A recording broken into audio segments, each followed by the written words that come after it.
ఉభయదారుల వ్యవస్థను కాపాడాలని కాణిపాకం ఆలయ ఉభయదారులు కోరారు. చిత్తూరు ప్రెస్ క్లబ్ నందు ఏర్పాటు చేసిన మీడియా సమావేశంలో ఆలయ ఉభయదారులైన రాజ్ కుమార్, గోపీనాథ్, పరదేశి మాట్లాడుతూ ఆలయం ఏర్పడిన రోజు నుంచి ఉభయదారుల వ్యవస్థ కొనసాగుతుందని, ఆ పద్ధతిని ఇకపైన కూడా కొనసాగించేందుకు అధికారులు సహకరించాలని కోరారు. ఉభయదారులపై ఆలయ సిబ్బంది దాడికి పాల్పడ్డారని, ఇంతవరకు దాడికి పాల్పడిన వారిపై చర్యలు తీసుకోలేదని వాపోయారు.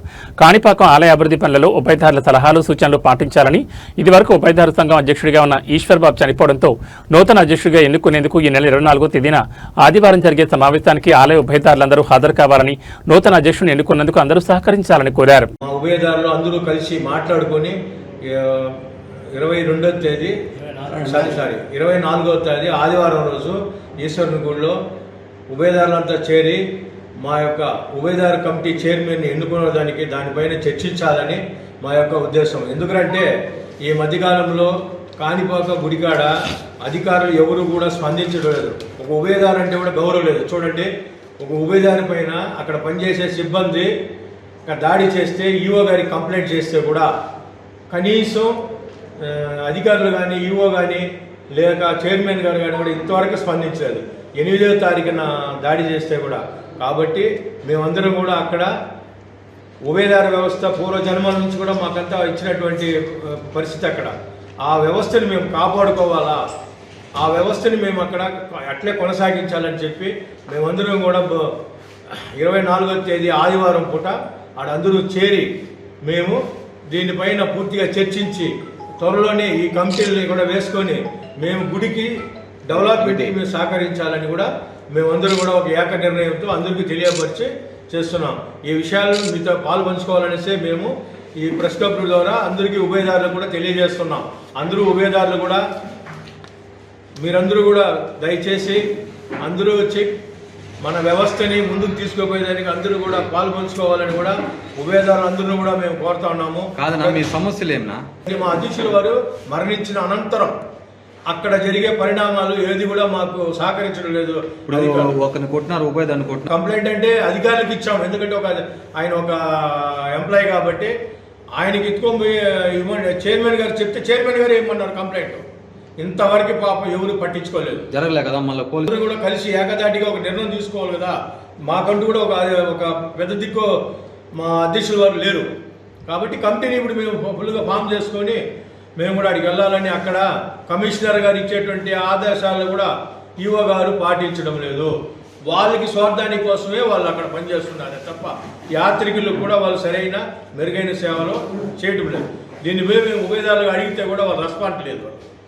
కాబట్టి మేమందరం కూడా కలిసి ఉభయదారులంతా కోరుతున్నది అని అంటే ఈరోజు మాకు జరిగినా రేపు మీకు జరిగినా మన ఉభయదారులందరూ కూడా ఏకదాటిగా ఉండాలని, ఆ వ్యవస్థను అంటే కొనసాగించాలని కూడా మేమందరం కూడా ఈరోజు వచ్చి ఈ పత్రికల మూలంగా మన యావత్ 14 గ్రామాల ఉభయదారులకు తెలియజేస్తున్నాం. అందరూ కూడా దయచేసి మీరందరూ కూడా ఆదివారం పూట వచ్చి అందరూ కూర్చొని డిస్కస్ చేసుకొని ఈ వ్యవస్థని ముందుకు తీసుకోపోవాలని కూడా ఉభయదారులందరూ కూడా మనసారా కోరుకుంటున్నాను.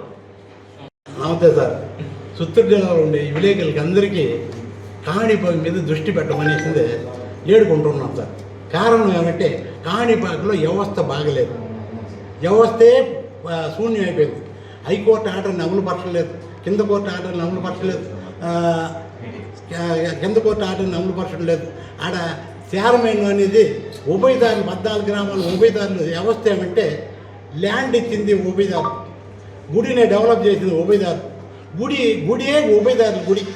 ఈరోజు గవర్నమెంట్ ఆడ వచ్చి పెత్తనం చేసుకుంటా ఉభయదారులు కేర్లెస్గా వీనంగా మాట్లాడుతూ వాళ్ళకి ఉద్యోగాలు కల్పించకుండా వాళ్ళు డబ్బా ఇస్తూ ఎన్నించో వచ్చిన వాళ్ళు ఇక్కడ పెత్తనం చేస్తున్నాడు. ఆ వ్యవస్థ అంతా ఒక మారిగా ఖండిస్తూ ఉన్నాడు. మాజీ చనిపోయిన చైర్మన్ ఇప్పుడు ఆయన చనిపోయినాడు. నేను వచ్చి ఉభయదారు కమిటీ ఉపాధ్యక్షుడు నేను. కానీ నా మాట ఇది ఈరోజు రేపు ఎన్నో ప్రోగ్రాంలు జరుగుతుంది. ఉభయదారులకు ఇంటిమేషన్ ఇవ్వటం లేదు. 5 సంవత్సరాలుగా ఉభయదారులకు ఇంటిమేషనే ఇవ్వట్లేదు.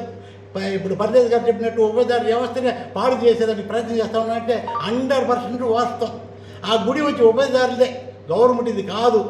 గవర్నమెంట్ వచ్చి ఇక్కడ పరిరక్షించాల్సిందే కానీ ఉభయదారులదే గుడి. ఉభయదారి వ్యవస్థను పాడు చేస్తుంటారు, ఉభయదారి లేకుండా చేసేందుకు ప్రయత్నం చేస్తుంటారు. కారణం అంటే అక్కడ పెత్తనం వ్యవస్థ అనేది బాగలేదు సార్. ఎందుకంటే హైకోర్టు ఆర్డర్ ఉంటే దాన్ని పూర్తి చేయి, దీన్ని పూర్తి చేయి, దాన్ని ఆ బిల్డింగ్ కొట్టేయి, ఈ బిల్డింగ్ కొట్టేయి, ఆ రోడ్డుని బ్లాక్ చేయి. వాస్తు ప్రకారం ఈ స్థానంలో రోడ్డు ఉంటే పీఠాధిపతి కంచి పీఠాధిపతి వచ్చిన రోడ్డుని బ్లాక్ చేసేసి ఆగ్నేయులు భక్తులను కూడా వస్తుంటారు, గుడి పవిత్రతని పాడు చేస్తుంటారు. దీన్ని ఈవో గారికి తెలియదు. ఆయన నుంచి ఆయన నుంచి వచ్చి ఉంటాడు.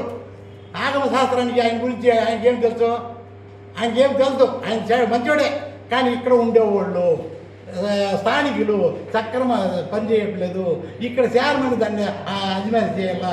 చైర్మన్ ఉండాడా లేదా మాకు తెలియదు. ఎందుకంటే ఉండాడు అంటే ఒక వాట్సాప్లో ఒక సబ్జెక్ట్ పెడితే విలేకరులు మీకు అందరికీ తెలుసు, నేను రోజు ఒక సబ్జెక్ట్ పెడతా ఉంటా. ఆ సబ్జెక్ట్ని స్టడీ చేయాల్సింది ఎవరు? చైర్మన్. స్టడీ చేసి గుడిని క్రమ పద్ధతిలో పెట్టాల్సింది ఎవరు? చైర్మన్. పెట్టట్లేదు, మాట్లాడట్లేదు, ఏదో పెట్టుకుంటూ ఉన్నాడంటే కారణం అంటే high court order sir, collector order sir. High court ఆర్డర్ని గ్యాదర్ చేయకుండా రేపు ఏమో ఓపెనింగ్ చేస్తారంట బిల్డింగ్లు, కోనేరు ఇవన్నీ. ఎట్ట ఓపెన్ చేస్తారు? ఆ కోర్టుని ధిక్కరించి ఎట్ట ఓపెన్ చేస్తారు? ఎట్ట మినిస్టర్ వస్తారు? ఎట్ట కలెక్టర్ వస్తారు? మాకేం అర్థం కాలేదు సార్. దయచేసి దీన్నంతా గవర్నమెంట్ దృష్టికి మీరు తీసుకుపోయి కాణిపాక గుడిని కాపాడాలా, ఉభయదారుని కాపాడాలా, ఉభయదారు హక్కుల్ని కలగజేయాలంటే మీ చేతుల్లో ఉంచారు. ఉభయదారులదే గుడి, ఉభయదారులదే ఆస్తి, ఉభయదారులదే ల్యాండు. చిన్న గుడి ఉంది, దాన్ని ఇంత పెద్ద చేసింది ఉభయదారులే. ఈరోజు ఉభయదారులు ఏడుండారు అంటూ ఉండారు వాళ్ళు. ఉభయదారులకు సహకరించాల్సింది విలేకరులే సార్. దయచేసి ఉభయదారులకు హక్కు కల్పించాలి సార్. ఆదివారం నాటికి ఉభయదారులు కూడా నేను రిక్వెస్ట్గా మీ ద్వారా చెప్తా ఉన్నదంటే 14 గ్రామాల ఉభయదారులు, 20 ఉభయదారులు సంబంధపడిన వాళ్ళు ప్రతి ఒక్కరూ ఈశ్వరం గుడిలో ఆదివారం నాటికి వచ్చి చర్చించి ఎవరు చైర్మను, ఎవరు నెంబర్లు, బాడీ ఏమి, మంచి చెడ్డ ఏమి, ఇక్కడ గుడిని కంట్రోల్ చేసుకోవాలంటే మన కంట్రోల్లో ఉండాలంటే డిస్కషన్ చేయాలా. ప్రతి ఒక్కరు ఎస్సీ, బీసీ, ఓసీ అన్ని కులాలు వచ్చి చర్చించి కమిటీని రిజిస్టర్ చేయాలి సార్. రిజిస్టర్ చేయలేని పక్షంలో ఈ గుడి మన పరిధిలో ఉండదు, ఎక్కడికి వెళ్ళిపోతారు. మళ్ళీ ఉభయదారులు గుడి లోపలికి పోయేదానికి హక్కు లేదు, విలేకరులు గుడి లోపలికి పోయేదానికి హక్కు లేదు, ఇక్కడ స్థానికంగా ఉండేవాళ్ళకి హక్కు లేదు, ఎన్ని నుంచి వచ్చిన వాళ్ళకి హక్కు వస్తుంది. దయచేసి దీన్నంతా గవర్నమెంట్ దృష్టికి తీసుకువెళ్ళాల్సింది మీరే సార్.